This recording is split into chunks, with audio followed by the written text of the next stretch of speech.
Yo, what is up, guys? Snap here. Today we're going to be going over all of the party builds that I am going to be releasing for the 324 Necropolis expansion. I got a lot of stuff to go over here today, so we're going to jump right into it. Quick couple notes here at the start. I do have a duo variant of the blink arrow, mirror arrow build, as well as a duo variant to support it. So if you're looking for that, just look at the timestamps down in the video. You can go and look for that in the timestamps. First up, we're going to talk about the carry build and some updates as a result of the very nice YouTube commenters in my last video. First off, if you have not already, I would suggest starting with my previous video that goes over all of the gearing choices and that kind of thing. It goes much more in depth than I'm going to do here today. I'm mainly just going to be talking about some of the adjustments and changes I made since the last iteration of the POB as a result of some suggestions. First off, Previ here is a long-time blink arrow mirror arrow enjoyer has pointed out that my prismatic clones damage isn't correct. The Ellie hit was double counting the cold and lightning hit in POB, whereas the intended behavior is that when you're using elemental hit, it chooses either fire or cold because I'm blocking fire, and it will only do the elemental damage of cold or fire. If you go to the POB here and take a quick look at prismatic clones, it is indeed double counting lightning and cold. It is not calculating whether or not it is choosing lightning or cold 50% of the time. I do have a 55% damage split between cold and lightning, which is 44%. And so a pretty good estimation here is to just divide the DPS of prismatic clones by 2. I have done so in the calcs right here. I have written a line that is 50% less damage, which should roughly simulate the damage loss from POB double counting the lightning and cold damage from mirror arrow. So I unfortunately clickbaited you all. It is not 13 billion DPS. I'm so sorry about that. It is unfortunately now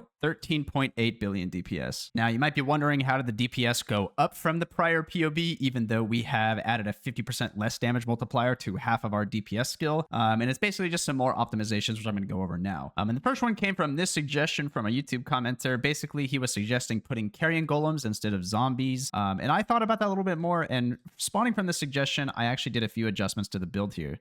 Basically, I had DPS links linked to the raised zombie here, and looking at the total portion of the damage that zombies was dealing was just like 0.05% or something like that. And so you can actually use the gem sockets here to jam in more minions in the form of carrion golem and then also specters. You are taking +1 specters on the tree here. You're going to have a max of 3, which then you can summon really, really good utility specters. In the notes here, I put down the 3 specters, all of the relevant buffs, and their uptime and downtime on the DPS here. This number is cheating a little bit, the 13.8 billion, because it is assuming all of the buffs coalesce and are on all at the same time, which obviously isn't realistic when there's a 12-second cooldown and a 4-second uptime on these various buffs and that kind of thing. So just know that this 13.8 billion is kind of the peak theoretical DPS that this build can achieve when all the stars align and everything is up all at the same time. So it's just something to be aware of. The specters here, I have opted for an arena master. It is a super good specter. Obviously, the 20% attack, cast, movement, speed, and damage. It's a no-brainer. It's one of the best support specters you can add. Next up is Pale Seraphim, which is a 15% more multiplier on single target. It has very high uptime with only a 6-second cooldown and a 3-second uptime. It basically throws a little net or whatever at the mob, and it gives you a big more multiplier, so it's definitely worth including. And then last but not least, down at the bottom is the Baron Knight Cleric, which gives a 20% fizz as extra lightning. The buff is always on, however, it is in a small circle around the minion. This is what the circle looks like in game. Shoutouts to Dominated. If you're playing minions or specters, this is a great resource to look at all the different kinds of specters and all the different effects they provide. And this is what the circle looks like for the Baron Knight Cleric. So basically, we're dropping DPS links in the helm that we had attached to the raised zombie, and we're adding specters, and then also we're adding golem. The golem is nice just for the physical damage buff. I'm sure you're aware if you played any minions, just having this one link in there is a substantial DPS increase. Now, these minions are not linked to any sort of minion life or feeding frenzy. However, if you take a quick look at the EHP of these, they're sitting at 52k life. I don't have any concerns that these are going to die. One other thing I've added since the previous iteration of the POB is a more consistent way to proc Malediction. Malediction is coming from the new scepter here, the Dark Seer. The Dark Seer is basically if you blind an enemy, you give them Malediction, which is 10% increased damage taken. The best way to proc this is on an Aurabot, which I'll get into later. We're going to stick with the carry build for now. Last but not least here, you'll see an ensnaring arrow setup, which is actually set up in a Mana Forge setup on the Culler. The Culler does not have any sources of Pierce, Fork, or Chain, and having any sources of Pierce, Fork, or Chain makes Ensnaring Arrow unusable because it requires it to be the final target. And being able to apply Ensnaring Arrow via the Culler is a very, very big more multiplier that we were missing before, which is a 20% more multiplier from projectile damage attack hits. I have optimized the tree just a little bit here. Somebody pointed out some bad pathing here. I initially thought it was all right, but after analyzing a little bit more, I do think it's better to just take the ES here at the beginning. I think it's probably going to be the best pathing here as well. Other than that, the build has stayed mostly the same. So with everything all up in this single target setup, fully ramped, it's 13.5 billion DPS. In a AoE setup with GMP and return in links on the prismatic clones, it's going to be about 9.4. So I'm pretty happy where this build ended up. Anyways, let's move on to the Aurabot because there are some interesting changes that happened to the Aurabot build in this patch. First big change here, which I mentioned already, which is just going to be the Dark Seer Shadow Scepter. I do think that this scepter in particular is going to be best in slot until you get like some really crazy Mirror Scepter or a really good rare. It's +2 to all skill gems, which will affect all of your auras, and it gives you 10% global blind, and that blind, which in turn will inflict malediction, and malediction is a 10% more multiplier to damage. Very powerful. It also gives you 2 max energy shield per level and 2 max mana per level for a total of 200 ES and mana at level 100, which is very powerful. 2 stats that you really want on Aurabot. So anyways, let's move on to the actual tree here of the Aurabot. This Aurabot pathing is something you've seen a lot if you've looked at any Aurabots. Essentially, you're grabbing all of the aura effect on the tree, you're grabbing some cluster jewels, and you're pathing all the way down here to the Marauder socket for the Timeless Jewel because this is a very cheap socket to get an Elegant Hubris, which is the primary way we get a lot of aura effect. We are pathing all the way down here to get Champion of the Cause, as well as the last reservation efficiency socket here. I'm a big fan of this pathing all the way down to the left to the Marauder socket because it makes your Timeless Jewel a lot easier to buy. There are a lot of options with Aurabot pathing, and it basically all comes down to where is your Timeless Jewel. You can get a Timeless Jewel here, you can get a Timeless Jewel up in Witch, you can even go some Duelist pathing and get it down here, you can get it down here. Marauder, there's tons of choices, but the pathing is mainly dictated by what kind of Timeless Jewel you can obtain. I personally find the Marauder socket to be some of the most consistent, especially early, because not very many people are willing to do this kind of like somewhat inefficient pathing just to get to the cheap Timeless Jewel. One other thing you might have noticed that's changed from previous Aurabot POBs is I have tattooed blind, chance to blind on these dex nodes here. I don't necessarily need the dex, and it does help proccing the Dark Seer Malediction, which is of course a 10% more multiplier. And so getting that on the blind here via tattoos is going to be super nice. Gives you a 25% chance to blind. You can proc it with Smite. It's very easy, very good. Now, some other adjustments here. The main change to Aurabots that came was in the change of the mana cost flask craft getting removed. Now, plenty of Aurabots were relying on the flask suffix to get enough mana cost reduction to be able to cast Divine Blessing. I personally believe the only reason you should be using Divine Blessing over Guardian's Blessing now is 1, you're lazy, or 2, you're using March of the Legion. Now, March of the Legion is a much higher damage option for Blessing and might not be necessary for every single person out there because it might be overkill damage for a lot of people. I do think Guardian's Blessing is much easier to set up, requires a lot less finicky gearing choices for your character, and I do think Guardian's Blessing is going to be the way to go for the majority of players. Essentially, you just set up a summon Holy Relic with Guardian's Blessing and Generosity, and you're good to go. If you are trying to still use Divine Blessing because of March of the Legion, or for some other reason, you only have a couple options. You can get a Militant Faith with reduced mana cost as 1. You can equip a Vertex, but obviously that doesn't work if you're trying to get a Synth Helmet with 15 Aura effect here. You can give up 2 Flask slots and use Lavianjas plus Soul Catcher. Soul Catcher is very good because it does reduce the soul gain prevention from your Vol skills by 17% with an Enkindling Orb. So you're kind of just giving up maybe 1 Flask here for the Lavianjas so that you have no mana cost during the effect. I think if you are planning on using Censure of Benevolence, the linking belt, you are heavily disincentivized on using Soul Catcher and Lavianjas because you are kind of dumpstering 2 very important flask slots just to be able to cast the Blessing. I think it's going to be much more powerful for you to just cast Guardian's Blessing instead. But if you're in a larger party or you have a Mana Guardian that's already linking, I think Lavianjas is probably going to be the way to go if you're an Aurabot. You're going to see a lot of the same staples here as before. Valkyries for the huge levels on the Vol Auras. Of course, you're getting a 30 effect ES chest here, and I fudged the sockets here a little bit just to fit everything in. It's a standard run-of-the-mill Aurabot. Not a whole lot has changed from the previous league. I've mainly just introduced the Dark Seer for some extra gem levels,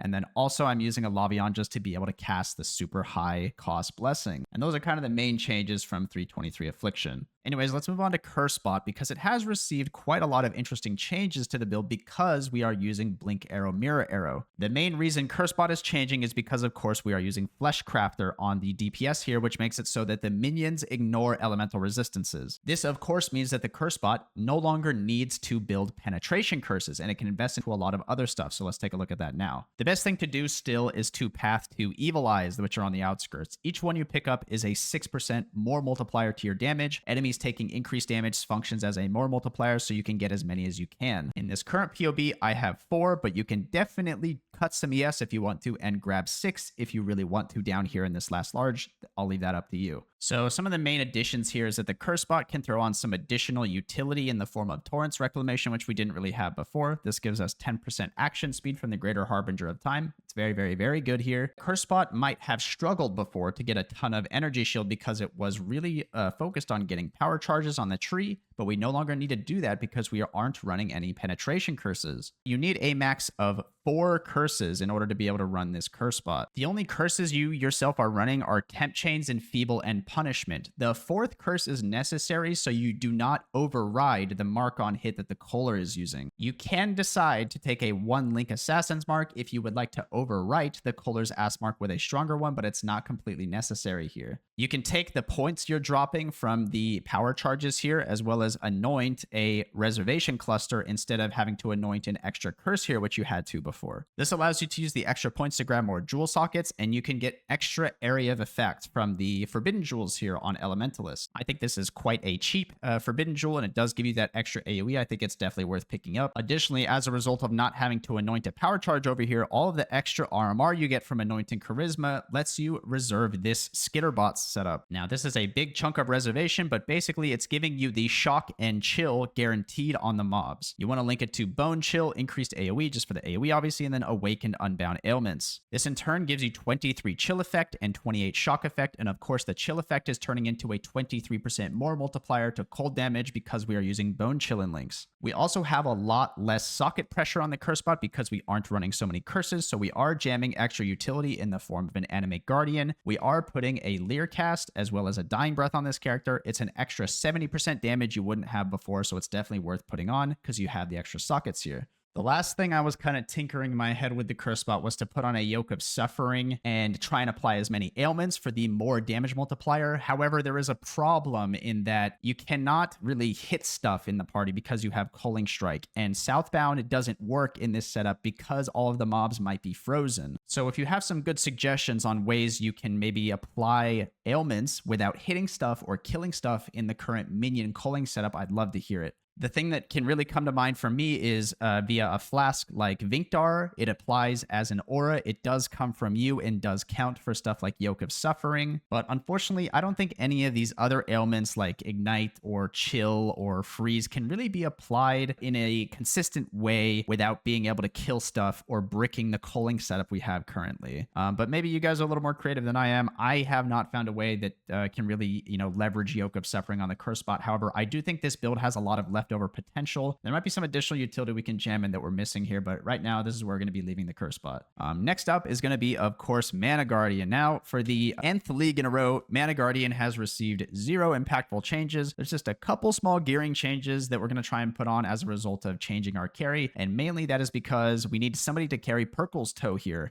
Perkle's Toe is one of the biggest damage multipliers that we have available because we are using Volatility support. Volatility support with Perkle's Toe is insanely OP, and I do think it is the easiest to shoehorn in here on the Mana Guardian. There are a couple places you can put it, like the Cursebot or maybe the Minor support, but I do think Mana Guardian has a pretty good fit for it. You are losing a bit of mana here, of course, but it does give you dexterity, which you are sorely lacking. And honestly, it doesn't really have a ton of room to get dex elsewhere, so this is a pretty good spot to get it on the amulet. You can put Dark Seer here in place of a wand with a bunch of mana, but honestly, it is a very, very marginal upgrade. And depending on the cost, you might just want to opt for a rare with mana. Other than that, all of the gearing is something you've seen so many times before. This build has been done 100 times, and there really are no changes as a result of the patch. One last thing to mention mention here in the gem links is we are putting in a 4-link portal mine setup, and that is just to help cap out our portal mine effect so that we can hit the max amount of double damage possible. This character only needs to throw 2 sets of mines for a total of 10 in order to hit the cap. Anybody in the party can do it, but because the Mana Guardian is the least socket starved of all of the other players, I think it's a pretty good place to put here on the Mana Guardian. Anyways, let's move on to the Culler. The Culler, of course, gets to abuse the very, very cool and very balanced Adorn Jewel. Now, this is the best way to get rarity currently in the game. We used this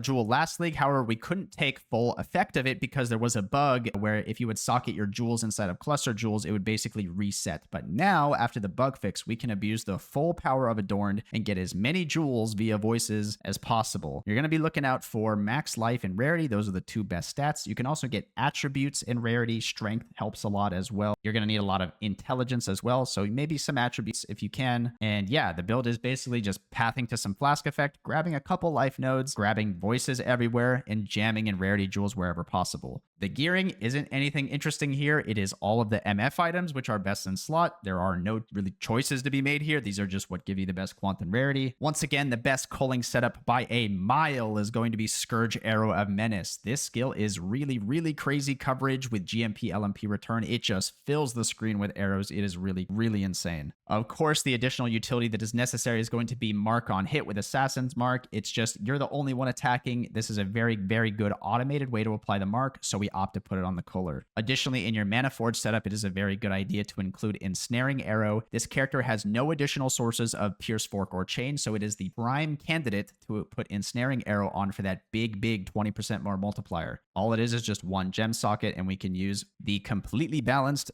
Mana Forged arrows to apply it. Very, very good skill here. Last but not least is going to be an Animate Guardian and Raise Spectre for utility. Now, as for the Raise Spectre, we are going to be raising Host Chieftains, and this is going to be the primary source of our power charges on the minions. If you don't know, the gorillas scream a war cry, and it gives everybody in range power charges. So you're going to be summoning 2 of these gorillas. They're giving everybody power charges, and that is how we're getting power charges on the BAMA build. And then last, you can see the AG items here. Essentially, we're getting Kingmaker for the culling, as well as the extra multi and rarity, of course. Very, very good. Mask of the Stitch Demon, so we can give it a ton of ES. And then it's Garb of the Ephemeral, Southbound, and some Chaos Res boots. This should all be very, very familiar AG items. But yeah, as a result of Adorned, if you get really max roll GG Bis jewels, you're going to be sitting at 5.4k life, which is through the roof. It is higher than Cullers have had in the past ×2. Most Cullers we built in the past are sitting at like 2.8k, 3k life, and Adorned just really makes it really broken. I mean, 150 effect of all the jewels, and all you're doing is socketing jewels. Your life pool is going to be astronomical. Combined with Progenesis and Pet Blood, you're going to be immortal.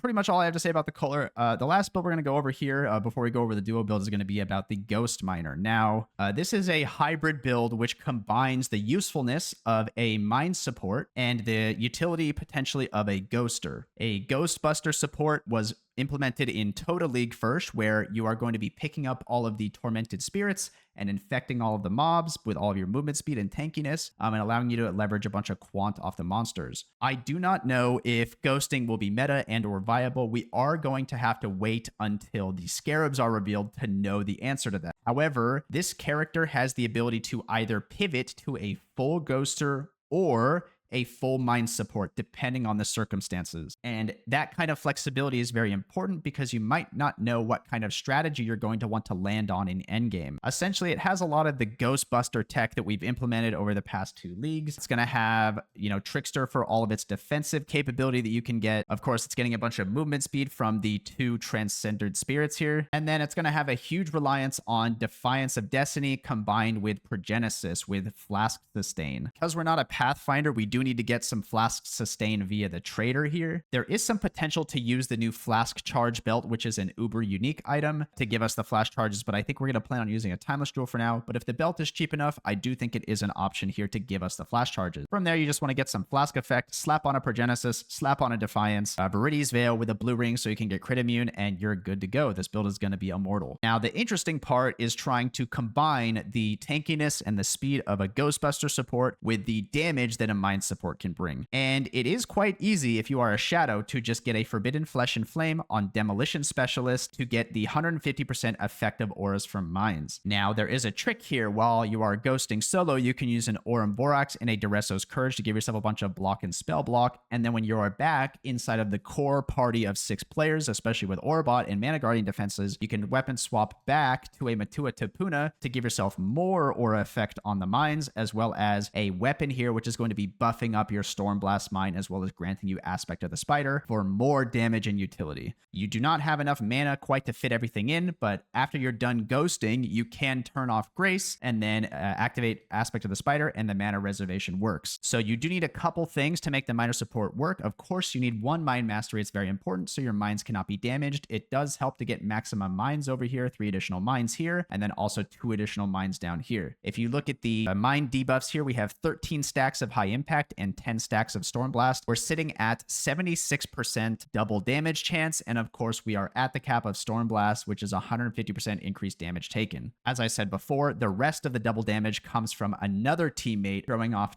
2 stacks of portal mines with little aura effect. It's enough to get to 24% to hit the 100% double damage cap. And then after you've hit your 2 mine caps, that's basically all the build needs to do. The rest is just personal defenses and or movement speed. I think that this is one of the better ways to build a cheaper, tankier character. Unfortunately, it does rely on Progenesis for it being truly immortal. Getting a Defiance on with Pet Blood is going to get you like 90% of the way there, but then sending Progenesis on it just sends it over the top to make it truly unkillable. And that's going to be all of the builds for the 6-man. Now, I'm going to go over 2 duo builds next, and that's going to be Blink Arrow, Mirror Arrow that I have made some adjustments for duo. So I modified the config for duo. I've replaced a bunch of items, and right now the config at duo is giving us right around 1.879 billion DPS on Blink Arrow, Mirror Arrow with pretty decent gear. It's nothing crazy. It does have, you know, a TZR unique, which is Lion Eyes, but this historically has not been worth very much, right? And it does have 12 passive minions here with 25 effect. It does have the GG Timeless Jewel here with 5 passive Slumlords, but of course, you're most likely going to be getting either 3 or 4 Slumlords in this socket if possible. With 4 Slumlords, it's 1.7 billion, and with 3, it's going to be 1.594 billion. Some other changes to the tree here. We have moved this Ascendancy node from Commander of Darkness over to Bone Barrier. I think because you are equipping more rares on a duo build, it is much easier to get res capped on this build than it would be otherwise, and so I think it is very, very good to equip Bone Barrier to get some more PDR, as well as the Minion Leech, and the Minion Leech is very powerful when you combine it with Ghost Reaver down here. This node Bone Barrier gives you Leech. You can convert that Leech to Energy Shield Leech, and then you can basically make it so 10% of that Leech is instant, and it is going to give you a very, very high amount of ES on hit.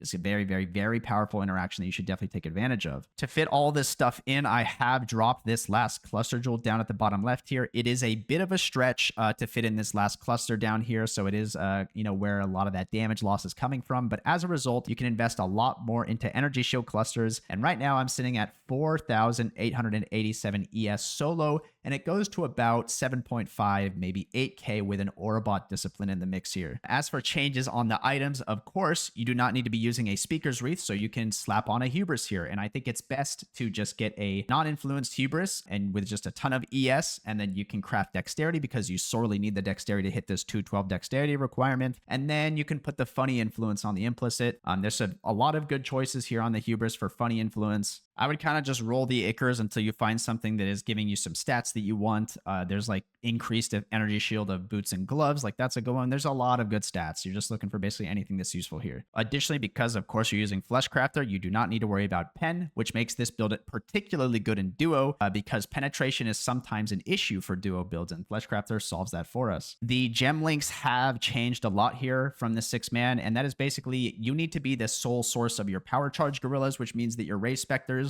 instead of getting some really crazy utility Spectres on there, you just need to basically be using power charge gorillas. It's, very, very mandatory. Power charges are very, very good on the build, and gorillas are going to be the best place to get it. Of course, with the absence of a Culler doing the ass mark, it's most likely you're going to be needing to do the ass marking yourself. And this is obviously only really necessary if it's like a boss or, end of map boss or like an Uber boss, something like that. You just basically cast it on the boss one time, you're done with it. It's definitely worth the one link. Very, very good here. Other than that, most of the links and stuff haven't changed, and those are kind of the main adjustments you want to make on the carry for a duo. Now, the Aurabot does also need to adjust a lot if you want to play this kind of variant in a duo, and I'll go over those changes here now. As for the duo Aurabot, it is a very similar tree to what you might have seen in the past, where you're pathing all the way around to the left here, grabbing the Elegant Hubris in the Marauder socket. Now, I don't think going for the March of the Legion is a very good idea, mainly because I think it is very hard to turn on Blessing if you're not using Guardian's Blessing, and basically that means I think you're incentivized to use Bubonics here instead of March of the Legion. The reason why is because you can't really socket Lavianjas, and I do think that Censure of Benevolence is such a good belt, and you can apply so many buffs via the belt,